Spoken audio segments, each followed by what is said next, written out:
Osome no page ojiguse okobe ku parliamentary democracy soko osome abantu bagitegere mu introduction mu introduction akataba kaita how Mbabazi plotted his failed coup. Okay, politics without politics nakawandika soko kakebere mabega nakano tukakebedeko kano kabiri mu 5 November 2013. The biggest problem with the political science is that the political arena is dominated by non-politicians. Political science is a science like any other science. However, unlike natural scientists that use variables that are not easily manipulated for negative results, political science uses human beings as variables who are not rational. There are also no professional politicians contrary to other scientists. Neither is there anything like professional ethics. What determines politics is the end result. Therefore, in absence of universally agreed professional guidelines and professional ethics, it becomes very difficult to enforce discipline in politics.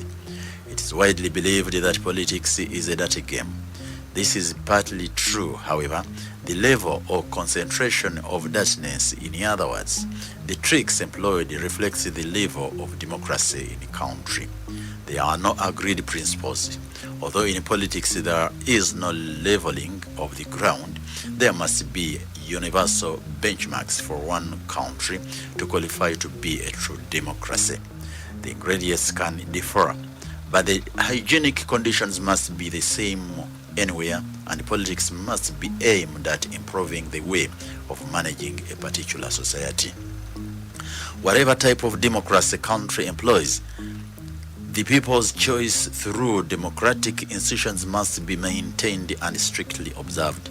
For example, countries world over have adopted the type of democracy that suits their conditions and history.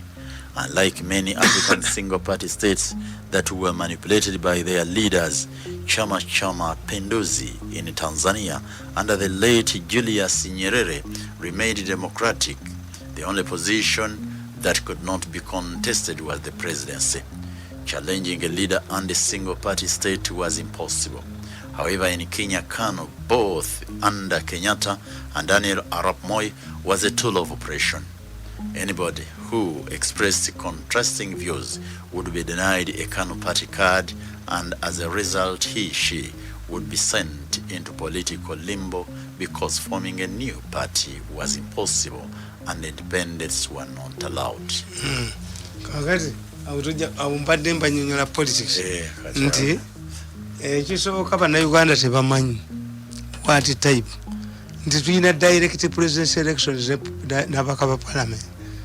Kagati Museveni kyanoonya mu Kampala mulimu miliyoni z'abalonzi 2 kusaasira nono bamuyamba n'afuna mmeka mu kitundu kuba inaalemu yali controllinga Kampala okutuusa mu Senate. Tumwebaze Zisa Busolo mutani wa Kajiji lwe yajja n'avumbagira Kampala yonna ne musisi. We had the largest number of MPs maya kundi councillors ne babatwala ne babagulira emmotoka mu Tropical Bank ne bagana okutula ne baba allowance. Tumwebaze Zisa Busolo olwasaanyaawo ekibuga n'agula akatale ak'ebiti n'azunga nadde besi Mbabazi najja naga ono mwana waffe sibe basika betubategekedde najja neerijja mu mubbe ne mwabiza ddala ku baana abo tewali gwe sikubye ejjoko ndi bafuumuddemu. Kakati mbagamba nti Museveni Besigye yatuwangula mu 2011 n'obululu 10,400 musisi bwajja ne tumwebaze Zisa Busolo Franka tumweba Kajiji batukubye Besigye yatukubye no margin ya mitwalo 17. What happened? Okitegedde tumwebaze Zisa Busolo Franka tumwebaze yeye ajja kufukula ne begatta ne musisi bakuba Museveni ekigu.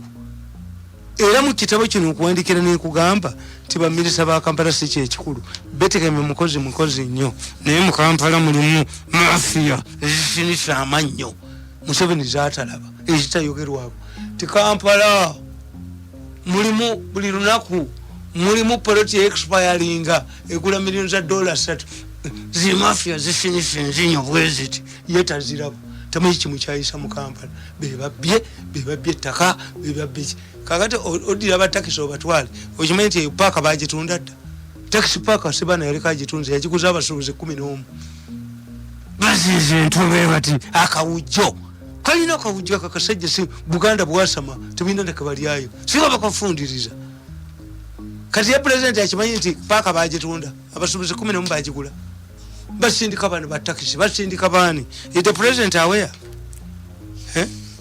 nti paaka bagitunda site council paaka yagitunda why Museveni akimanyi nze namo yaje soka nanondo kubeera gundi advisor wa Kampala sagendayo bakyogera anti parking card sijo gamba ekyo bakyogera yes bagitunda kakati bavaamu ate baddemu bavaamu baddemu abasuubuzi 11 paaka bagigula kakati ndaba wano Mbabazi ate ekyo yakola kyamagezi nti Mbabazi yali akubye Museveni ekigo nga tategedde destroying the heart besi yokulemerako abagezi badduse kati bakusasula bebaboleeta besi gyalemeddeko temukulasaamu se abantu bonna abalifuddeyo abasse alla ali musasula destroying the heart of governance ekyo kiri ku chapter 9 Ministry of Education number 1 I pointed out in my earlier submissions that anybody who wants to defeat a revolutionary forces him to undo his earlier achievements. This is why Mbabazi and his team targeted the Ministry of Education. In order to undermine universal primary education, UPE, they ensured that teachers were always incited to take strikes. They would issue bogus reports that UPE and USE had lower levels of standards. Remember, this group was not demanding the removal of ministers. This validates my point that ministers allied to Mbabazi were not attacked by media because both were pursuing the same agenda. If the food sold in a hotel is bad, the customers must demand changes in the management. However, the Mbabazi team was blaming Museveni but sparing Minister Alupo because she has been part of the Mbabazi agenda. This is why the media did not expose the selling of football fields to investors because this was beneficial to Mbabazi. First and foremost, this was a fundraising exercise and at the same time using it against the president.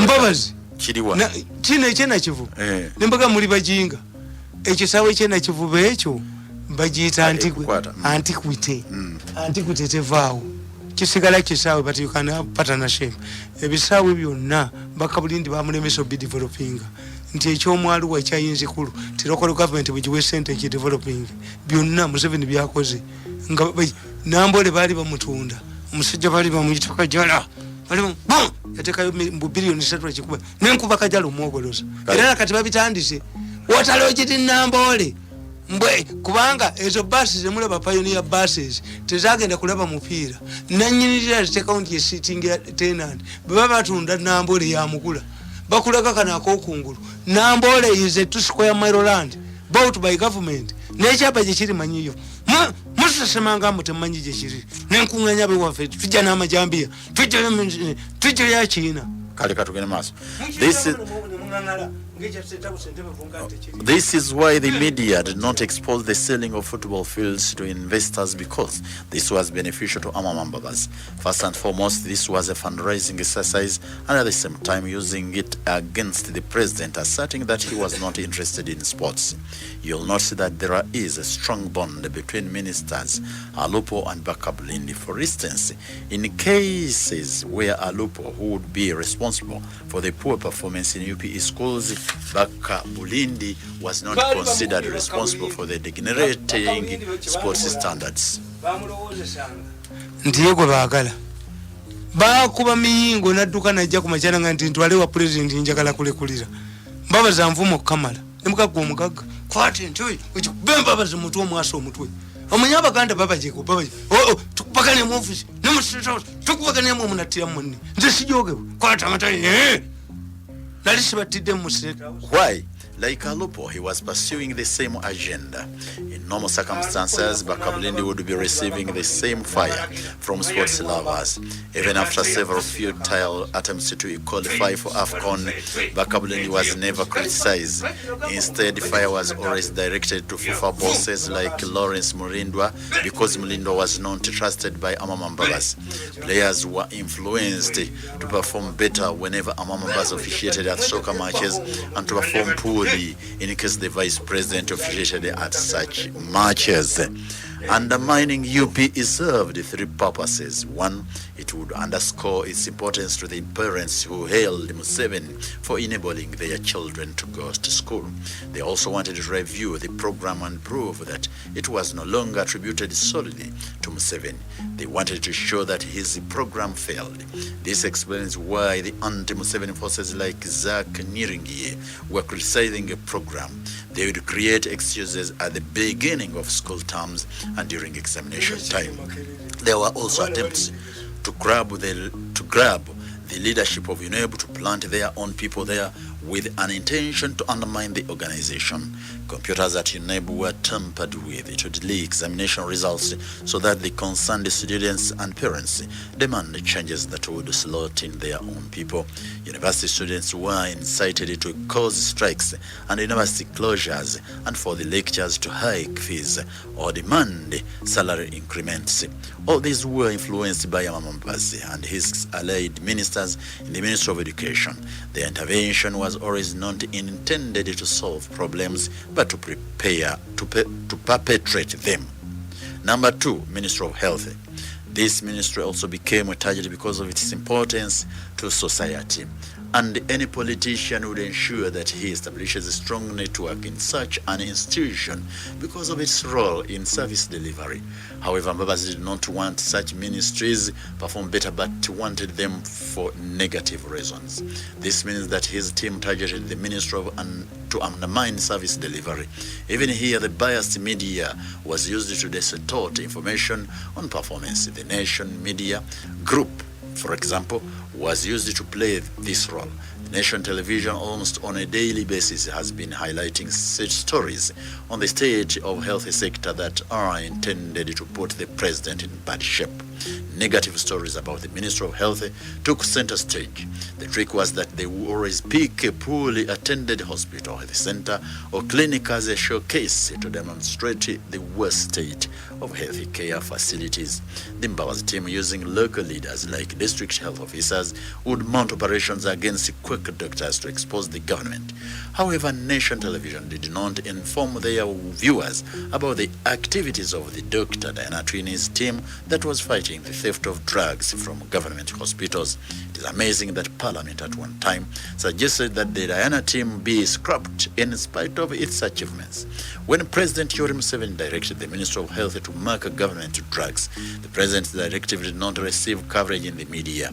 The President directed the then Permanent Secretary Nanono to effect this directive. However, she refused because she was part of the Mbabazi sabotage scheme. Nation Television media team claimed that a woman had delivered with assistance from midwives using light from a mobile set called Katochi. These were not only lies, but just trash. No medical doctor could carry out a risky delivery on a Katochi. I challenged them to demonstrate it, but they refused. How could a nurse give directives to a woman during delivery when the doctor's mouth was holding the katoki at the same time? This was stupidity of the highest order. The same Nation Television team claimed that patients, including pregnant women, were crowding government hospitals. How could a sensible husband keep his pregnant woman in a hospital that did not have drugs and doctors? This was sheer stupidity. Overcrowding in hospitals was a sign of confidence in government hospitals. I challenge the Nation Television team to tell me whether any sensible person can keep waiting at a dry water tap. Ndoza kati obudachiko bulwere obusigaddeyo sokuvunulawo soko Mbabazi yali mugezi wano nkuttewo bwenti kita surgical operation tujja kwongerawo Mbabazi yakwata ministry zonna ona yakala okusikira sezaalawe nabagamba don't take the first lady to Ministry of Education tajaji sola mulupalandi mai avumye nasala wange ampita nkubene nkugunda tewali yali akubye nganze ejogo ndi kufumuddemu ndi mwangu kati land mine zogamba nakati zibateekayo za base planting ateka ayina mu emirembe nabaga nti abange abasajja basezewo bawambe yunebu ne balonda n'omusajja bamuyita Ntagali naye baagala kutampalinga na academic papers za first rate omukono avaayo n'ajooga embwa bukyojuuka wajoogamu abatajogebwa ate sijja kusonyifu ejoogero lijja kugwa mu mutwe ku mwana gwe toliddamu kujooga bantu twajja mu state house twajja woko twajja kufaamu yo bakufa kitoleyo. Did I enter state house before I was appointed? Did I meander into state house? Muleke kutujoga mulezi kwekomye kujoga abantu tetwajja kutujoga. We are bitter people. When you look at us we smile.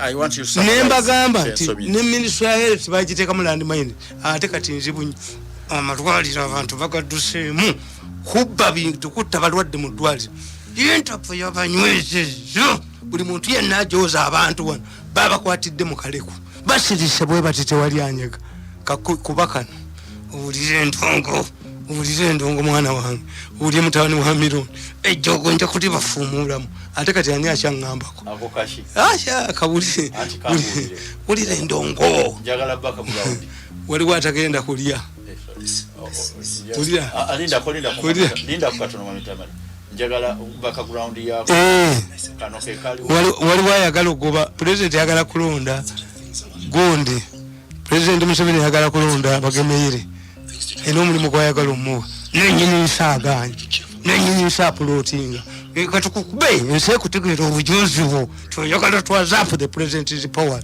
ojja kuwumulako mulenzi kwejja kuwumulako mulenzi kwejja kuba kujoga abantu okatya kati teyatusuze mu ttooyi ngateekako kawulire teyatusuze na poti mu nju ani ajoga ennyo oyo ajoga abantu anti okatateeka ate okwogereramu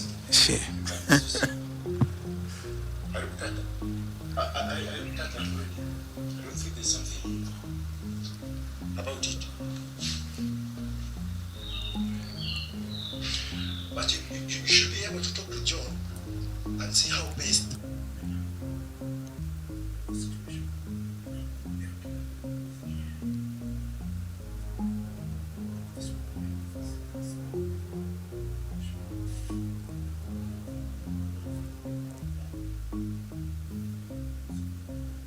kale olwobudde tubulire mu kibagambye awo bagala kujja kulemesa bagameire bagaye balina n'abantu ku komisioni abamulwanyisa tebagala bagameire afune mulimu. Guiding principle was that any slight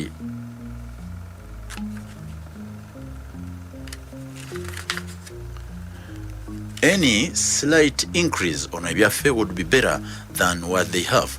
Mengo successive leaders have always demanded a special status in Uganda. This reasoning hoodwinked the Besigers to believe that Mengo controls Buganda and determines the voting pattern of the region. This is not true. Mengo does not control Buganda, neither does it influence its voting pattern. Once again, President Museveni won overwhelmingly in spite of Mengo's open hostility. He has continued doing so ever since. In fact, there is a strong feeling among Buganda intellectuals that Museveni actually probes up Mengo and is responsible for its antagonism with the central government. In other words, without Museveni's support, Mengo is almost a spent force. Therefore, armed with this misconception, Kano Besigye, who was warming the Katebe, having been sacked as commander of the Masaka-based mechanized battalion, started making controversial statements. In one of the NRM meetings, he and Brigadier Mataki Algonza complained that some NRM historicals had been sidelined and that the organization had deviated from its original Bush principles. According to sources, the meeting resolved to hold regular meetings to address their concerns. Kyaligonza and Besigye were tasked with writing concept papers to guide subsequent meetings. However, no such meeting took place. Besigye took advantage of this and leaked his document to the media. He simultaneously contacted the New Vision and the Monitor editors for what is called an exclusive. He convinced both papers that he had given the document exclusively to each on condition that it will be published verbatim. He, however, demanded that in case of failure, he would give it to the rival paper. His trick was perfect. Both dailies published the document the following morning verbatim. Many Ugandans who till then didn't appreciate Dr. Besige's personality and the opposition, which had blacklisted him for denying DP treason suspects access to medical attention in Luzira prison, did not take his paper serious. In fact, it had not attracted attention until President Museveni, who knew its real intentions, responded with a lengthy article in the New Vision. The president's massive attracted attention, and this is when the paper gained national attention. The president offered to contribute weekly articles to the debate. As Besigye dominated the front pages of the national media, an antagonism stance between him and the government also gained the momentum. In fact, many Ugandans did not expect a person from the West to pose a threat to the government. These two factors helped Besigye to build a strong career in the opposition. I have always advised the friends that it is always wise to reconcile with your wife after a dispute as soon as possible. Once she stays there for long, as you cool down, other problems can emerge. You can get another woman on a temporary basis, which turns into a permanent affair. Also, she can start experiencing things that she has been missing in marriage and may opt for a divorce if life proves to be better than the marriage life. If Besigye was looking for attention, other forces came up. He created a safe haven for those, especially both who were politicians, who would find themselves on the wrong side of the law. Besigye took advantage of the group that wanted to create an opposition dominated by NRM figures, that in case the original NRM under President Museveni left power, NRM Besigye would consolidate and protect their accumulated wealth. The NRM supporters who had not benefited from NRM economically or who had faced disciplinary measures for their mistakes joined Dr. Besigye's group. FDs became a safe haven for government rejects. The first person to detect Dr. Besigye's plan was John Kakande. Kakande is a long-time friend of mine. Kakande was one of my close friends who encouraged me to go to the university for further studies. Those who have interacted with John Kakande will agree with me that the guy is highly intelligent. He was then a parliamentary reporter working with the New Vision. During one of our discussions, Kakande told me that Dr. Besigye was up to something. He said that he was spending much of his time talking to MPs. According to Kakande, Dr. Besigye wanted to stand for presidency in 2001 elections. When I talked to the late Brigadier Mayombo about this possibility that Dr. Besigye could contest the presidency, Mayombo laughed at me and said that there was nobody from the West who could take on Museveni. I remember telling the late Mayombo that rain can come from a seemingly clear sky and that an idle man can take on anything. Dr. Besigye's decision to contest the presidency was dismissed by all the people I talked to in NRM. It was later at a stage that some NRM people started believing in this story. This was after Dr. Besigye started attacking the president and the system and demanded for change in the NRM leadership. However, Dr. Besigye had one strong asset. This is his wife, Winnie Byanyima. Byanyima was an asset for several reasons. One, when Dr. Semogere lost the elections in 1996, he imposed a ban on himself and the party. The DP leader resolved not to participate in any future elections organized by the NRM government. Therefore, Semogere ruled himself out of further elections. It was a wrong decision, and DP as a party paid heavily. The usually excited DP politicians like Damian Luwega did not participate in the subsequent elections, paving the way for the likes of Ken Ken Luchamzi. Attempts by Damian Lubega to reclaim his Lubaga South seat have always ended in embarrassing results. This did not affect Damian Lubega alone, but other DP leaders lost their seats to their political rivals. Without Dr. Semogrere, the opposition relied on Besigye. However, Winnie did much of the groundwork. Winnie started her mission by uprooting those she knew were loyal to the president. Ministers like Sam Kutesa, Jim Wezi, Matthew Ruki Kaire were censured by Parliament. Vice President Dr. Kazibwe survived but lost the agriculture slot. It was even alleged that Winnie used it to talk to the president during parliamentary sessions, creating more panic in the NRM camp. Many wrongly believed that Winnie was pursuing presidential directives and that NRM was getting rid of the corrupt from its ranks. Winnie turned to institutions that they wrongly perceived to sustain the NRM. When his group turned to Utoda, thinking that it was an NRM money minting machine, Utoda survived because it had violence. However, Agostino Rosendana, who was the IGG at the time, had recommended for the registration of Utoda. Winnie Byanyima established a press unit, equipped it with modern equipment, gave its members money, and used them for two purposes: to ensure that her stories are always on the front page and to cover her activities. Winnie Byanyima moved to the Catholic Church. The Catholic Church had underestimated the impact of the Balokole churches. They considered the Balokole as more a problem of the Anglican Church than it was to the Roman Catholics. I could hear Catholic priests ask whose son or daughter could leave the Catholic Church to join the Biwempe churches that were mushrooming everywhere. However, the Pentecostal churches, because of their good gospel music, attracted many younger souls. They invaded marketplaces, conducted prayers in odd hours, and started driving posh cars. The government blundered by showing a soft spot on the Balokole. They went to Uganda Revenue Authority. Senior arm officers were Balokole. Members of the first family were also Balokole. When one of the leading Balokole leaders, Kayanja, wedded at Anglican's Namirembe Cathedral, this sent shivers in the leadership of the Catholic Church. Therefore, some Catholic Church leaders saw a Catholic First Lady, Winnie Byanyima, who would tame the influence of the Balokole in government. Winnie had secured the release of the former Kigali Catholic Archbishop, who was languishing in Kigali prison.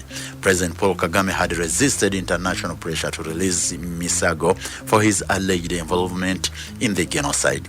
Winnie Byanyima was part of a team that Pope John II sent to Kigali to get Misago out of prison. The mission that included Winnie Byanyima and Cardinal Emmanuel Wamala secured his release. The newly appointed Vice President Gilbert Bukenya the delegation yagenda wa? Yagenda Kigali okujja Misago. Archbishop we Kigali yali ku executive committee y'ekibiina kya Habyarimana Emirende. Kakati gondi bwagendayo Kagame n'alagira ti emirambo gyonna ejattibwa mu church giziikibwe mu church. Mu Bukatuliki only bishop who can be buried in a church. Kati bakwata Misago yali Archbishop waayo. Papa John Paul neyegayira Kagame n'agaana. Ne Kagame oyo alabika alina enkolagana ne Cardinal Wamala. I don't know why. Kakati Winnie Byanyima, Muzeyi Babu ne Gundi ne Cardinal nibagenda balaba Gundi n'amuta Kagame n'ata Gundi Archbishop we Kigali. The newly appointed Vice President Gilbert Bukenya failed to tame Winnie's influence in the Catholic Church for obvious reasons. By the time government realized Winnie's real political mission, a lot of damage had been done. She had established a strong political network for Dr. Besigye. It was part of this plan that the Lukungiri group was created. It was amazing that Winnie, whose marriage to Besigye was resented by the Lukungiri politicians, became their darling overnight. Mukazi wa Besigye yasooka Winnie yamutulugunya n'afa bubi. Abantu ne bakyawaani Winnie bali tebaagala Besigye awase Winnie. A rumor had been circulated to the effect that Besigye was going to face a court-martial, demoted to captain, and be sent to Congo, where UPDF had been deployed against Zimbabwe, Angola, and the ADF. Major General Muhwezi, who had been earlier censured by Parliament under Byanyima's influence, saw some political gains from Dr. Besigye's troubles. It was widely believed that Mayombo was influencing the president's mind on Besigye in order to counter Mayombo, another lawyer. Muhwezi stepped in. In fact, the Rukungiri group were perplexed by Muhwezi's intervention. They suspected that Muhwezi had joined their crusade to undermine their unity. This is because Besigye and Muhwezi were not seeing eye to eye. However, Muhwezi was on a different mission. Our usually opportunistic Baganda politicians who never hunt for their political meat but wait others to kill and share jumped on Besigye's bandwagon. Some DP leaders, including Haji Sebagala, Matia Nsubuga, Ken Luchams, and others, joined the Rukungiri group crusade for the release of Dr. Besigye. They organized several demonstrations in Kampala to pressurize government to release Dr. Besigye. It was Muhwezi who convinced the president to retire Besigye. The president and the Rukungiri group agreed as follows. 1. That Dr. Besigye apologizes for his conduct, be retired from the army, organize a party to welcome him into civilian life, and thank the president for pardoning him.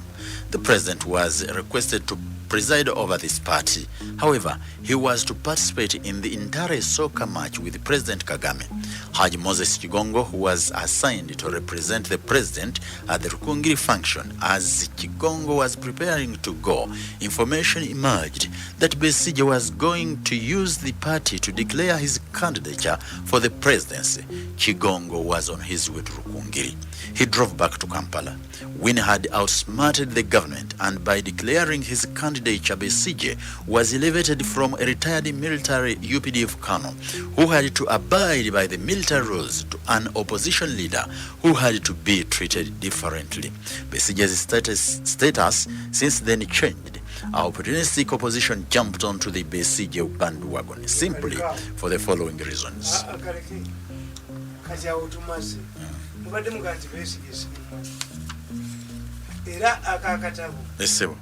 Invisible force. Nakajjamu bujja party. Akatabo ka Besigye nakatuma nti the making of Dr. Besigye. How did Besigye emerge? Semwogerere yazanya Museveni n'akamala bumazi. Nti semwogerere baatuka ekiseera bali bamuyita musiru. Kakane bateekawo akakiiko nga kakulira Kisamba Mugerwa to merge the Democratic Party within RM. Democratic Movement. Semwogerere n'agaana. Ne batambula ne Museveni ejjama ne luddawa n'amugamba nze muto naye nja kulekera Semwogere. Semwogere mugezi n'agamba bino bya bulimba Museveni tasobola kundekera. N'abagamba nti abantu bange abantu bafiirire DP sinza jjijjawo. Kati Semwogerere natandika okulwanira gundi ngaliwo akabiina bakayita ka DP Mobilizers Group. DP Mobilizers Group yali ya Mikaeli Kaggwa naye nga ngezi. Their argument was for a political party to die a natural death inside government ejiwere a bandi party ekomawo okusinga a natural death tikati express Nasulu yajiwera mu 7-8 kakati efudde natural death luliwe bajiwera yakomawo kati abadde DP Mobilizers Group bayincitinga ate Besigye yali minister wa internal affairs nasindika helicopter ne batwala emisinde omukubo bamutanga Kigundu enfuufu ne mugenda maaso nafa. Besigye was a hated man. Besigye ne bakwata abaganda bakiri mutu nti bagala kusula government nga Besigye minister wa state for internal affairs. Semwogere mukamawe nawandika eruzira mubawe basajja bakadde mubawe diet sukali biki. Besigye nawandika overruling his boss. Tewala bintu bino mbitunulira. Besigye overruled Semwogerere. Naga nti abayekera tebali amunyo tebali ya sukali. If they wanted to overturn the government, why do we care about their lives? Besigye kakati abeena alemu bagenda bafuna ekizibu bali bamanyi kati emyaka 86 gyebamaze mu buyinza, it will be a walk over.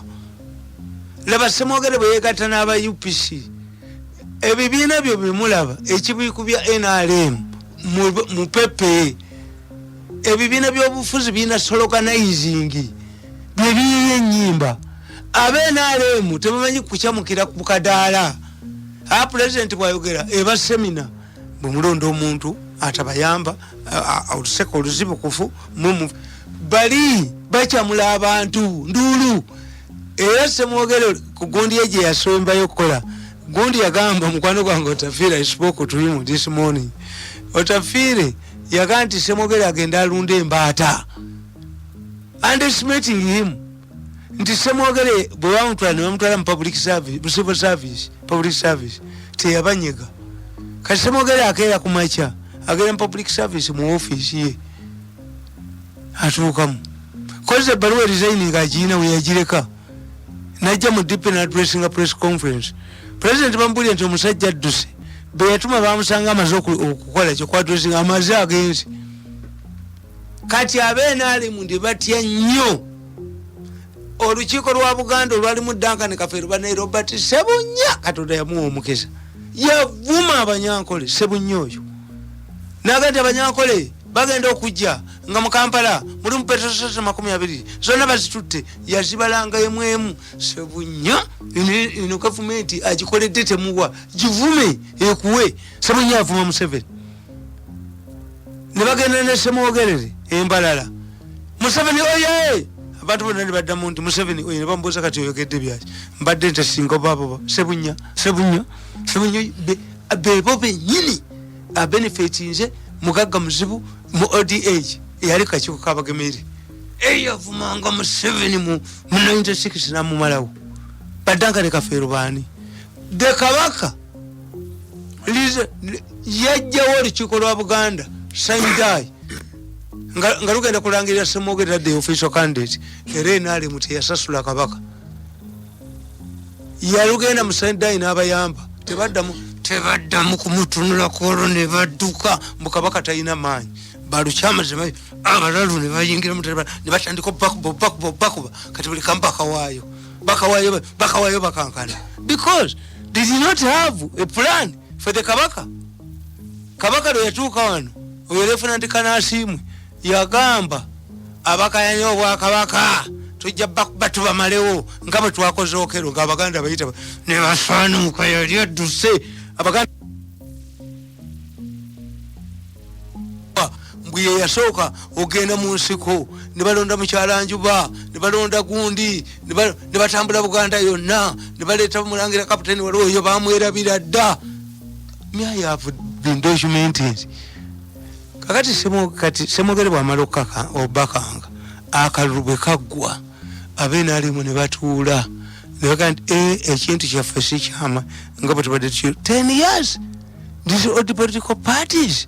Ssemwogere n'atambula ne Gundi enduulu ne zivuga kozi sloganize ne beetemamu ebibinja bibiri Besigye genda ogala oluguudo lw'emmanju tewabaayo opposition leader akusinza maanyi. Era nkugamba ti Besigye olwajjamera Muhwezi yeyamba Besigye yatulugunya abantu b'Erukungiri waliyo omusajja nga bamuyita Besigye Rukungiri Muhwezi yali avuganya ne Besigye ku bwakyamani bw'NRM Erukungiri n'agenda ne Sudiru Besigye n'ayimirira mu meeting n'abaga nti ababbi baabo temulonda Gundi Muhwezi bati Muhwezi musajja mugezi Muhwezi Otafiire tumukunde. They are serious people. Mwebyo ebintu ebyo byakuzannya kakati Besigye Mayombo yanyumiza n'angamba Besigye tugenda mutwala mu kooti maaso tumudemotinga ku kapitaani agende Congo ng'olwo Mayombo yalwanyisa Besigye Museveni yeesirikidde. Omanyi Museveni akulekera institution gy'olwana nayo tolwana naye olwo Besigye ali ne kooti maaso. Kati abeerukungiri beekalakaasa omwana waffe biki Muhwezi asirise naye Muhwezi imagine from nowhere era baali bamutya nti ayagala bakuba kigu n'agamba president aberu kungiri group batya nnyo kulaba Mukwezi kuba bali bamanyi tibesi ne Mukwezi tebagalana besi abantu beru kungiri bamunyigira mukazi we yafa bubi nga Winnie Byanyima yingide mu family era Winnie bali tebamwagala okimanyi nti Winnie Byanyima yasensalinga Mukwezi naye ate Winnie Byanyima nakola Mukwezi pate namwetondera. I know all of these things and I'm talking about living people. Kati Mukwezi kwekojja na convincing a president nti naye omanyi nti omala biseera ono musajja mujje mu kooti maaso omugobe maje. Tukuyiri group agreed with Museveni as follows. Besigye should be retired from the army. We organize a pattern of Congress to welcome Besigye into civilian life and we thank you for pardoning him. And Museveni was naye Besigye lwakola embaga ye ne omupiira gw'entale nga president ne president Kagame bagenda kusamba Museveni second half teyagiddamu bamugamba nti Besigye yerangiridde nga bamuyise kulitalaba. It could be that Mukwezi is being punished for this. Kati Kigongo agendera kungiri abeere omugenyi omukulu bamubulira Mbalala nzayiniu ti Besigye agenda kwerangirira. Kigongo stopped in Mbalala and came back. Besigye declared himself as a presidential candidate. President second wound half to yagisamba. Since then, I'm telling you in my book, since then, Besigye's status changed from a retired colonel into a presidential candidate who had to be respected. Single retired general. Abenaremu be baleeta Besigye naga era lugadde bulungi nnyo olulaba kuba pupiko yini n'atabuka n'azimba is being sponsored by other people. Besigye has done his job perfectly well in the last 20 years. No serious opposition candidate has emerged. Oba be banafu. No. Kubanga yajja kuba bayina sente Besigye yayina sente. Anti bw'analyzing Besigye bwotyo. Then how do you analyze DP mu myaka ejabiri? Omanyi Besigye lwe yalabikako? Kuba ogambye. Besigye emerged immediately after Anthony Sekoyama's demise in a questionable motor accident. Besigye yalabikira Lubaga ne mukazi we nga balina ebivuli ya DP bali bagitunze ddi. Anti gwe kenyini ogambye nti Semwogerere akola ensobi nnene nnyo okuva mu bintu bino. Kati awo kitegeeza obunafu Semwogerere yategeera bw'obanga okolera president nga ku nsonga zo 10 z'omubuulira omusanvu agutwala bwe bakutuusa ku 5 dduka ekitegeeza eri force eba y'amaanyi against you. Omukozi akyalowooza ndi munafu nnyo embwa tukanyuke kasasiro ng'okanyuka yani buli obwongo babusuula kasasiro. Kaakati Semwogerere yategeera nti abadde Minister of Foreign Affairs nga yasooka mu nnyonyi ya Museveni kubanga Semwogerere yafuna ekintu ti ba Christian Democrats baali mu opposition mu Europe era Semwogerere yaleeta wano meeting ya ba Christian Democrats obote nabagamba why are you working with a woman in a family in Africa you deal with a man. Kinyata yakyogera ku ddwaliro ly'Ekisumu abalasale baali bazimbye n'ayita gundi Jalamogi omukazi bakuba Kinyata mu kidaala. I saw this hospital ekyalabika bulungi nnyo hospital y'Ekisumu abalasale gye baazimba. So Semwogerere detected very well nti Museveni his importance in government had declined. N'agenda teyalinda mugoba. The moment he waits to be sacked, you don't go with the political crowd. I give Semwogerere 90%. Naye anti wali mu katabo ogambye nti akalulu ka 96 kakanganye n'alemu Semwogerere yabizira era abandi bagenda mu nedda Semwogerere akaluko yazira afterwards bagamba nti batubbye tetukyaddamu kwesimbawo era Damiano Lubega n'atesimbawo ne Kawange Masaka ne baani ebifo byabwe ne babitwala. Semwogerere yefuula DP ekigana okuddamu okwesimbawo as if tewaliddamu kulonda kulala. Attempt ya Damiano Lubega to come back okujjako lukyamuzi ended up in embarrassment results. Ekyo kyennyini kyempotinga mu katabo ko we tusomye. Kakati ekitegeeza ogamba nti Semwogerere ekyo kye yakola okugaana DP okuddamu ate teyakola ekyo kyokka Semogere yalemesa okuvaako balule baani bonna basekweyama baani nga bebavaayo nti agenda kuvaako nga tavaako kakati like any other failure Semogere did not want a DP person to succeed him. Besigye comes in anti kyenje kyenkubuuziza kubanga Besigye Semogere abaganda bakyagala nnyo Winnie Byanyima kitaawe Byanyima yavumanga nnyo Semogere ti alemedde mu gavumenti era wano time Winnie Byanyima bali bamupidde mu gumanya gundi Muzeyi Byanyima bali bamupidde mu popopo yagamba Semogere nti ngolemedde mu gavumenti bikibi kozi aba UID bamukesse naye ajjidde mu Land Rover ya Besigye bavuga gwetejjidde mu office musajja mukulu bali bamutwala agabamutwala anti kyenkubuuliza nti kakati Besigye yes nga tonnagamba nti yasse opposition banne yo DP CP bine ebirala ebyalina amaanyi tebalina sente kubanga naye yasanga banafu DP ne UPC yasanga bamanyi n'abatta 10 bali mulimbo Museveni yabaga nti nkoze gentleman's agreement ne batagitegeera n'abasiba emyaka 10 kakati ye Besigye abenaale mu batuula naye bamugamba beeriti from Western Uganda kwat abasajja tubalabye opposition y'amaanyi gigende mu okuvolo yawamba bano yekano agonde eriyo Winnie Byanyima eriyo Edis Byanyima musanji wa kabaka mbinkwatire kuwa anabo yasanga banafu ati kyenkubuulira olwamera bote bategeera Besigye bamutumye butumi banne era katavaamu bwalaba Bobi Wine nadduka nalikukasanyawo ekintu kyonna kyovola bankugamba wagamba nti bombi onaabusoma oyina time kakati akamba bazikeekano nti akamba basooka okasookere wano nkubuulire nti n'Embabazi yali mugezi